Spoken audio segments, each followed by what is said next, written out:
Welcome to The Terrible Take, a mini podcast telling Steelers Nation what's on our mind. I'm Josh Carney. We're just a few days removed from the conclusion of the 2023 NFL Draft. And for some reason, the 2024 NFL Draft is already being brought up and speculated about. When it comes to the NFL calendar and the amount of interest there is in football year-round, it's certainly understandable that some would be looking ahead to next year's draft already. But for many of those that are deep into the draft and spend countless hours preparing for it, the conclusion of that year's draft feels like a big sigh of relief. So, when the 2024 way too early mock drafts popped up Sunday and Monday from the likes of The Athletic's Dane Brugler and Pro Football Focus, you can understand the frustration that many may have exuded in that moment. When it comes to way too early mock drafts, they are mostly pointless. First of all, the draft order is usually based on Super Bowl odds, from worst to best, which is a crapshoot in and of itself. Take, for example, in the 2024 NFL mock drafts that came out, the Pittsburgh Steelers are selecting 10th due to having really low odds to win the Super Bowl in 2023.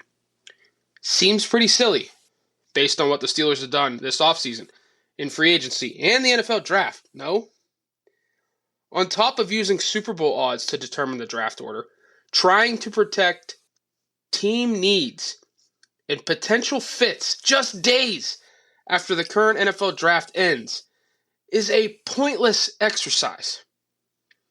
The Steelers have been projected to draft an inside linebacker in Clemson's Jeremiah Trotter Jr., who clearly has NFL bloodlines, and LSU defensive tackle Mason Smith, who's coming off a knee injury that saw him play half a quarter of football in 2022. Usually, the way too early mocks are way off in terms of teams in the top 10, players that go in the first round, and more. For example, last year's way too early mocks often had Alabama cornerback Eli Ricks as a perennial top 10 pick after he transferred from LSU to Alabama. Ricks went undrafted and landed with the Philadelphia Eagles this past weekend. Remember, I said perennial top 10 pick in way too early mock drafts. In reality, he went undrafted. I get that there's an interest that is at an all-time high with the NFL draft. Personally, I love it. I love seeing people so invested in the draft.